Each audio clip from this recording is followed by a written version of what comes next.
చిన్న జాబో లేదా ఒక 10-20 లక్షలు క్యాష్ ఉంటే వాడికి మంట ఉండదు. ఎక్కువ మందికి 20 లక్షల అప్పులతో వచ్చిన నేను వెస్టీజ్లోకి 25 lakhs 2 రూపాయలు వడ్డీకి తెచ్చిన నోట్లు ఉన్నాయి నా దగ్గర. తెలిసి తెలియక ఒక 2-3 రకాల వ్యాపారాలు చేసినాం. ఆ వ్యాపారాల్లో అందరికీ వస్తుంటే మనకు కూడా వస్తాయి అనుకున్నాం. అనుభవం ఉండాలి ఎవరు కూడా వ్యాపారాలు రావాలంటే. బిజినెస్ లో అనుభవం లేకపోవడం వల్ల ఒక 20-25 లక్షలు అప్పులు అయ్యి వెస్టీజ్ లో సైన్ చేసి మీటింగ్కి వచ్చిన తర్వాత వెనక మంట ఉన్నది. అది ఆ అప్పులే నా మంట. ఆ మంటతో పనిచేస్తే పోయిన సంవత్సరం డిసెంబర్ కు నా ఇన్కమ్ నియర్లీ 1,60,00,000. ఈ ఇయర్ 1,50,00,000 ఎంఎస్ఆర్ ఇన్కమ్.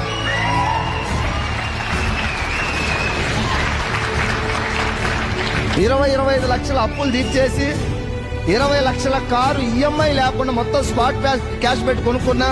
నియర్లీ 1 కోటి రూపాయల ప్లాట్లు కొని పెట్టుకున్న త్రూ వెస్టీజ్ ద్వారా.